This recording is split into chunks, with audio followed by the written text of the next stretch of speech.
네, 오늘은 성령의 9가지 열매 중에 자비와 양선에 대해서 말씀을 나누고 싶습니다. 자비와 양선은 후히 베푼다라는 이런 좀 공통점을 가지고 있습니다.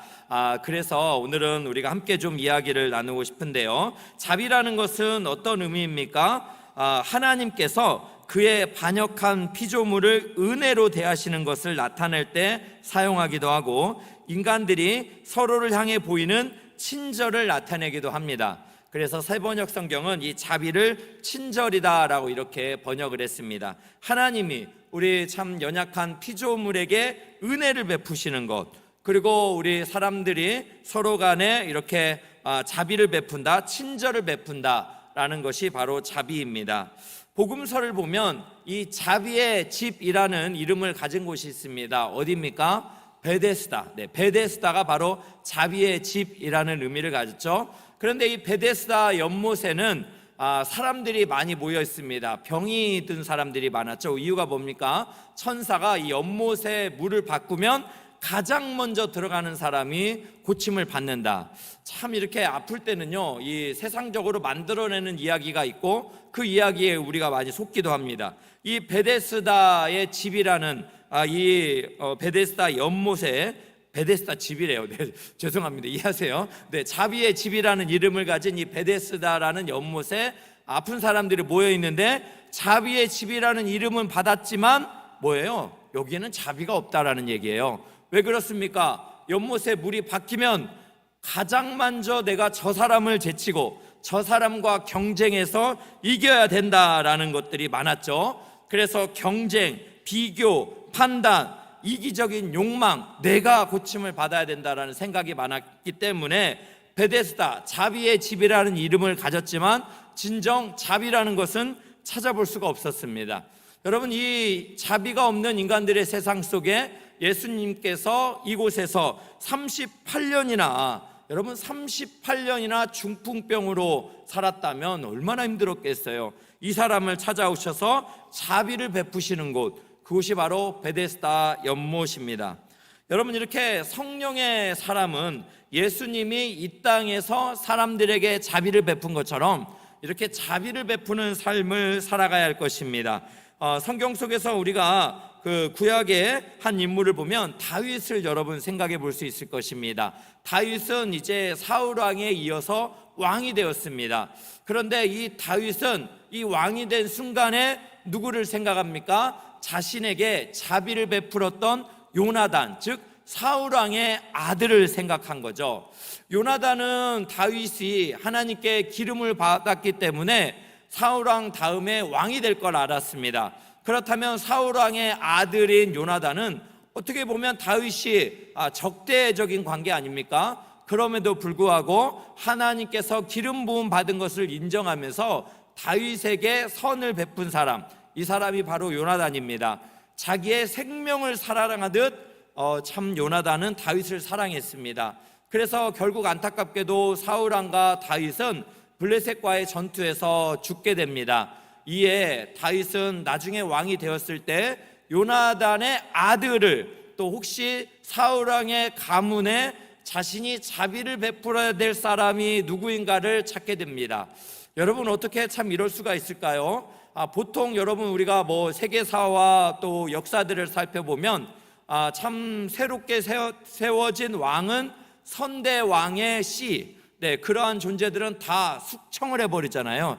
자기의 왕권과 안정을 찾기 위해서. 그런데 다윗은 어떠했습니까? 그런 위험부담을 안고서 오히려 사울 왕의 가문 요나단의 사람들을 그가 생각을 하면서 그를 찾게 됩니다. 그래서 시바라는 종을 통해서 무비보셋이라는 요나단의 아들, 또 안타깝게도 참 다리를 저는 사람이었습니다. 이 사람을 찾게 되고 그에게 은총을 베푸게 되는데, 그러한 내용이 사무엘하 9장 3절입니다. 한번 보겠습니다. 왕이 이르되 사울의 집에 아직도 남은 사람이 없느냐? 내가 그 사람에게 하나님의 은총을 베풀고자 하노라 하니, 시바가 왕께 아뢰되 요나단의 아들 하나가 있는데 다리를 저는 자니이다. 네, 이 지금 다윗 왕은 하나님의 은총을 사울 왕의 집 가문에서 찾았던 거죠. 그러면서 요나단의 아들 무비보셋에게 사울 왕의 가문에게 있었던 집, 그 땅이나 여러 가지 재산을 돌려주고, 그리고 이 무비보셋이 다윗과 식사를 할 수 있도록 이렇게 왕족의 권위를 다시 세워주는 이런 자비를 베풉니다. 이런 자비를 받은 무비보셋이 이런 말을 하죠. 이 종이 무엇이간데 이 죽은 개 같은 나를 돌보아 주십니까? 라고 이렇게 말을 했습니다. 여러분, 이것이 바로 자비입니다. 우리가 이 땅에서 참 예수님을 닮아서 성령의 사람들은 자비를 베푸는 삶을 계속해서 살아가야 합니다. 때로는 우리가 상처를 받기도 하고 또 여러 가지 참 힘듦도 있죠. 손해보는 것들도 많습니다. 그러나 예수님을 믿는 성령의 사람은 이렇게 다윗 왕과 같이 위험을 무릅쓰고 자비를 베푸는 삶을 하나님이 기뻐하신다라는 것이에요. 또 여러분, 복음서에 보면 예수님께서 참 이웃사랑이 무엇인지 한 율법사에게 가르치시죠. 그러면서 강도 만난 자에 대한 비유를 하십니다. 그러면서 어떤 사람이 예루살렘에서 여리고로 가다가 강도를 만나서 거의 참 죽게 되었어요. 이 거의 죽게 된 상태를 보고 피하고 지나갑니다. 누가요? 제사장이요. 또 누가요? 레위인이요. 보고 피하고 지나갑니다. 그런데 누구? 사마리아인, 즉 유대인들이 혼혈족이라고 비난하고 정죄하는 그 사마리아인만 그를 불쌍히 여깁니다. 그래서 주막에 데려가서 돌보아주고 또 상처를 치료해주고, 그리고 떠나면서 주막 주인에게 필요한 것은 내가 다시 또 값을 치르겠다. 여러분, 이게 자비입니다. 그래서 예수님께서는 이 사람을 생각하면서 이렇게 말하죠. 누가복음 10장 36, 37절입니다. 내 생각에는 이 세 사람 중에 누가 강도 만난 자의 이웃이 되겠느냐? 이르되 자비를 베푼 자니이다. 예수께서 이르시되 가서 너도 이와 같이 하라. 가서 너도 이렇게 자비를 베풀라. 여러분, 자비라는 것은 예수님께서 그를 따르는 자에게 명령하신 요청이다라는 것을 우리가 생각을 해 보아야 할 것입니다. 여러분, 이 자비를 생각해 본다면 생각나는 분들이 많이 있으세요. 저는 또 우리 순장님 중에 한 분이 생각나는데요. 우리 순장님께서 참 작년이었던 것 같아요. 운전을 하고 가시는데 이제 빨간 신호등에서 멈춰 있는데 뒤에서 차가 이렇게 받아버린 거죠. 우리 순장님이 얼마나 참 마음이 힘들었겠어요. 그런데 최근에 예수 믿는 사람들은 좀 품격이 있어야 된다, 이런 좀 강의를 좀 들은 적이 있대요. 그래서 이 교통사고 환경에서 이 생각이 나서 이렇게 뒤에 사람을 만나보니까 한 젊은 엄마였다고 합니다. 그런데 이 젊은 엄마가 자기의 아이가 스쿨버스에서 지금 치여가지고 굉장히 어려운 환경에 있어서 전화를 통화하고 막 정신이 없다 보니까 이 빨간불에서 우리 순장님의 차를 받아버렸다고, 죄송하다고 이런 말을 했다는 거예요. 참 이 순장님이 생각했을 때 이 젊은 엄마가 너무 정신이 없고 또 참 안타까운, 또 아이를 키우던 그런 생각이 나서 오히려 우리 순장님이 이 젊은 엄마를 안아주고 자동차는 괜찮으니까 빨리 아이한테 가보시라고 이렇게 이야기를 했다라는 것입니다. 참 이 젊은 엄마가 얼마나 얼굴도 모르던 처음 보는 분인데 또 자기가 실수로 앞차를 받아버린 환경인데 오히려 자기를 격려해주고 안아주는 이 참 집사님을 통해서 이렇게 회복이 되었다라는 거죠. 회복이 되었다, 위로가 되었다라는 거죠. 여러분, 이처럼 우리는 자비를 베푸는 사람들입니다. 참 우리 교회 안에도 이렇게 자비를 베푸는 성도님들이 참 많이 계시리라 생각이 되는데, 여러분 생각을 해보세요. 지금 우리가 자비를 베풀어야 되는 사람이 있다면 누구일까? 한번 떠오르는 분이 있다면 그분에게 좀 자비를 베풀면 좋겠어요. 이전에 우리 교회 그 고난주간 특별 부흥에 오셨던 박유한 목사님이 있습니다. 이 박유한 목사님께서는요, 청소년 시기에 자신이 입양되었다라는 것을 알게 됐대요. 여러분, 내 엄마라고 생각했는데 청소년 시기에 내가 이 가정에 입양이 되었다라는 것을 깨닫게 되니까 얼마나 화가 났겠어요. 그런데 무엇보다도 자기를 버린 엄마는 미혼모였다라는 거죠. 그래서 정말 분노가 많이 일어나서 방황을 이렇게 할 뻔했다 합니다. 그러나 자기를 입양해 준 분이 이제 교회 권사님이셨고, 이 권사님께서 이 귀한 아들을 위해서 참 기도를 많이 해주셨습니다. 그래서 어려운 시기를 박유한 목사님께서 믿음으로 잘 극복을 했다라고 합니다. 그리고 이제 40년 만에 연결이 되어가지고 자기를 버렸던 그 엄마를 이렇게 참 생모를 만나게 되었다고 하죠. 얼마나 떨렸겠어요? 그래서 사실 만나기 전날 이 홀트 아동복지회에 전화를 해가지고 내가 뭔가 일이 있어서 안 될 것 같다, 이렇게 막 이렇게 핑계를 댔다 합니다. 그런데 전화를 받더니 상담사가 낌새를 알아차리고 내가 같이 해줄 테니까 엄마를 만나보라고. 그래서 용기를 내서 이 생모를 만나게 되었습니다. 이 박유한 목사님께서 그동안 엄마를 만나면 정말 하고 싶었던 이야기였대요. 엄마, 어떻게 왜 나를 버릴 수가 있냐고, 어떻게 나한테 그렇게 할 수 있냐고, 이렇게 정말 따지고 싶었다고 합니다. 그런데 직접 생모를 만나서는 이런 하나님이 주시는 감동이 있었대요. 그래서 자기도 모르게 무슨 말 하냐면, 어머니 얼마나 힘드셨어요, 어머니 얼마나 힘드셨어요 라는 그런 말이 먼저 튀어나왔다는 것입니다. 어머니 괜찮아요, 제가 이렇게 건강하게 잘 커서 하나님 은혜로 찬양 사역자로 살고 있어요, 어머님 용서합니다, 이렇게 사랑으로 말하며 어머니를 안아줄 수 있었다고 합니다. 여러분, 이것이 성령의 충만한 가운데서 나오는 자비입니다.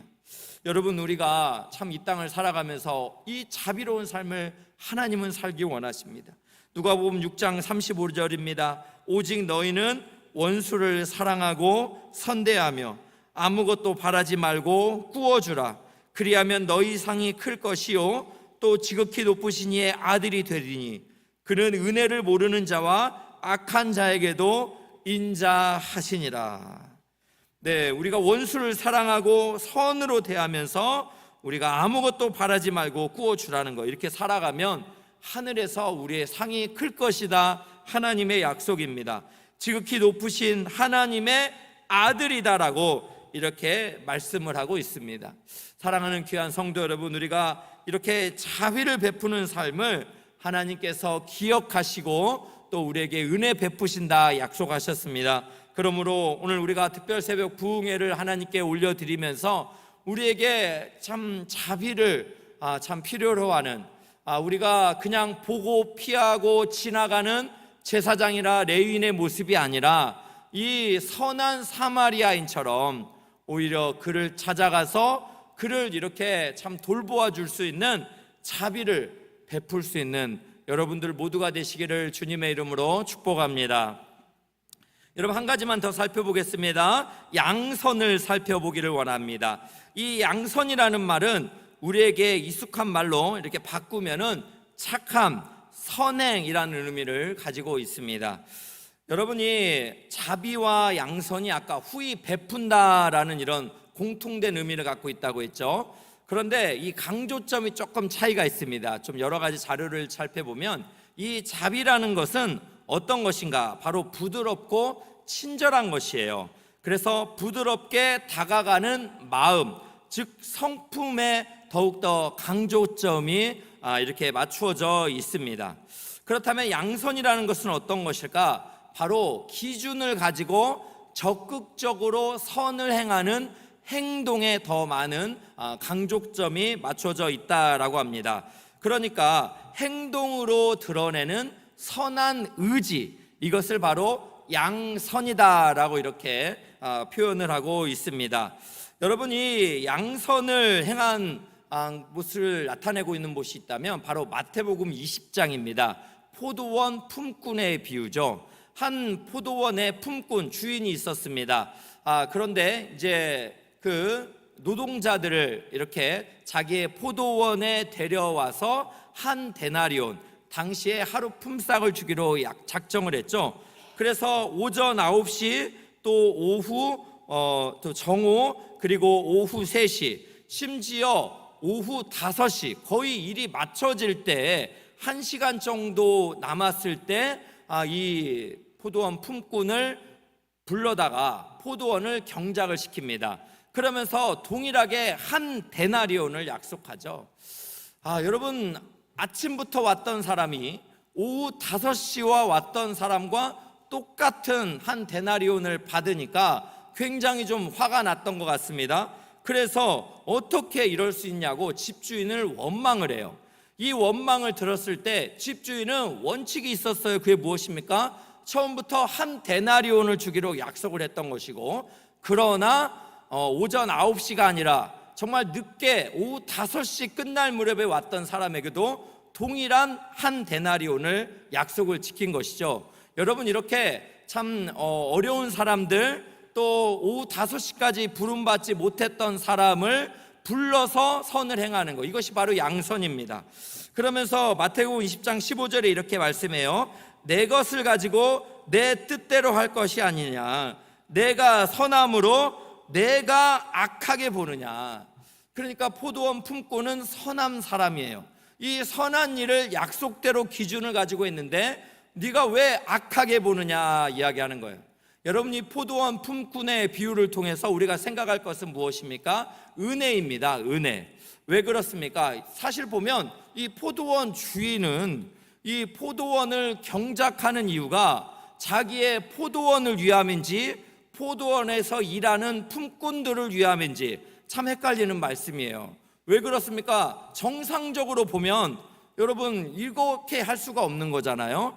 그래서 참 묵상하기를, 이 포도원의 주인은 포도원 품꾼을 위해서 포도원을 경작한다라고 우리가 생각을 할 수 있습니다. 여러분, 하나님의 백성들은 이것입니다. 이렇게 하나님께로부터 받은 선을 가지고 이 선을 감히 받을 수 없는 사람들에게도 적극적으로 기준을 가지고 선을 실천하는 거예요. 바른 기준을 가지고 때로는 선한 말도 하고 선한 행실을 보이는 것, 이것이 바로 양선입니다. 그런데 여러분, 안타깝게도 우리 안에는 이런 선이 없습니다.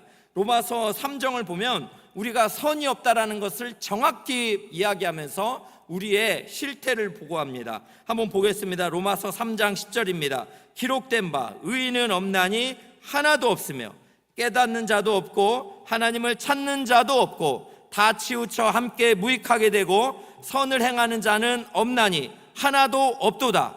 그들의 목구멍은 열린 무덤이요 그 혀로는 속임을 일삼으며 그 입술에는 독사의 독이 있고 그 입에는 저주와 악독이 가득하고 그 말은 피 흘리는데 빠른지라.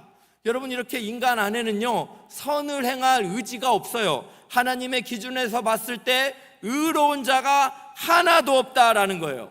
오히려 인간 안에는 선이 아니라 악에 치우쳐 있다라는 것입니다. 악독이 가득하고 피를 흐르는데 빠른 것, 여러분 이것이 인간의 본성입니다.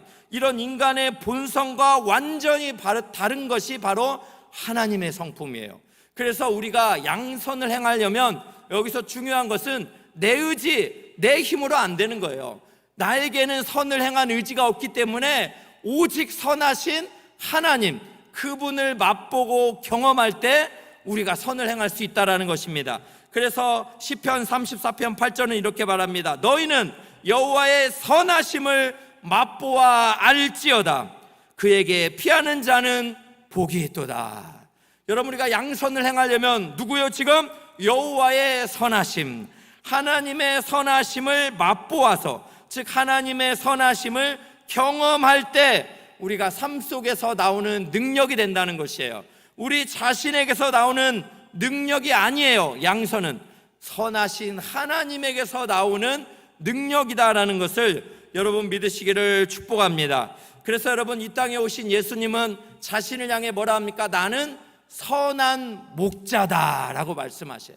예수님께서 복음서에서 보여주신 모습은 선한 목자였습니다. 심지어 자신을 잡으러 왔던 로마의 병정들, 그리고 그 중에 대제사장의 한 종, 말고라는 종이 있었죠. 베드로가 이 말고를 어떻게 합니까? 그의 귀를 잘라버립니다. 한쪽 귀를 잘랐을 때 예수님이 어떤 일을 하시는 거예요? 이 말고라는 종에 떨어진 이 귀를 다시 잡아서 다시 치유해주고 낫게 해주는 선한 목자, 이분이 바로 예수님이십니다. 그렇기 때문에 우리가 주님을 가까이 하면 할수록 우리 안에 선이 나와요. 여러분, 참 이전에 제가 교회에서 어머니 기도회라는 것을 섬겼는데요, 어머니 기도회를 수요일날 오전에 하고 나면 이 어머님들이 하나님을 경험하면서 굉장히 선해지시나 봐요. 그러니까 집에 가면 아이들이 이런대요. 엄마, 오늘 어머니 기도회 갔다 왔지? 근데 아이들이 평소에 엄마의 모습과 완전히 다르게 하나님의 선하심을 맛보니까 자식들에게 선을 행하는 거예요. 여러분, 다락방을 다녀온 어머니의 모습은 어떻습니까? 얼굴에 막 시기와 분노가 가득합니까? 아니에요. 주일 예배를 다녀온 성도의 모습은 어떠합니까? 가족을 향해서 하나님의 선을 경험했기 때문에 밝음으로 그렇게 가족들한테도 잘할 수 있는 거 아닙니까? 여러분, 특별 새벽 부흥회를 하는 여러분의 얼굴 어떻습니까? 한 주간 좀 어떠셨어요? 가족 안에 싸움이 많았습니까? 가족 안에 왠지 더 선을 막 서로 베풀면서 뭔가 막 서로를 위해서 애써주려는 그러한 풍성함이 가정 안에 많으셨죠? 많았던 거죠? 네, 이 가운데만 예하고 있어요. 양쪽에 졸고 계십니까? 네, 손 들고 계신 분도 있고, 네, 이렇게 선을 행함이 많았습니다. 이렇게 하나님을 가까이 하면 자기 중심성이 내려놔지고 하나님의 은혜로 선을 베푸는 거예요. 그래서 오늘 우리가 읽었던 고린도후서 9장 8절 한번 같이 보겠습니다. 하나님이 능히 모든 은혜를 너희에게 넘치게 하시나니 이는 너희로 모든 일에 항상 모든 것이 넉넉하여 모든 선한 일, 바로 선이죠, 선, 모든 착한 일을 넘치게 하게 하려 하심이라. 하나님이 모든 은혜를 우리에게 넘치게 하시니까 그 은혜로 우리도 이 땅에서 모든 착한 일, 선을 이루며 양선의 삶을 살아갈 수 있다라는 것입니다. 여러분, 우리 주위를 보면 이렇게 선을 행하는 분들이 참 많습니다. 여러분, 참 안타깝게도 또 장례가 이번 주에 났는데요. 참 어제도 참 우리 성도님과 이야기를 나눠보면 이 사업을 하시는 성도님이 이 장례 소식을 듣고 이렇게 사업장의 문을 닫고 또 선약이 있을 때는 그 선약을 바꾸어 가면서 이렇게 장례를 당한 분을 찾아오십니다. 또 직장 생활 하시는 분, 그분들 또 사업을 하시는 분, 여기저기 스케줄을 조정하시고 또 가정을 섬기는 분도 약속을 이렇게 바꾸어 가면서 이렇게 우리 교회 성도님의 이 장례를 참여해주는 참 우리 경조부 부원들이 얼마나 또 감사한지 모르겠어요. 이분들이 하시는 말씀들은 이런 거예요. 자신들이 또 이렇게 참 큰 어려움이 있을 때 자기를 알지 못하는 성도님들이 와서 예배를 드려주는 것이 너무너무 고맙다라는 거예요.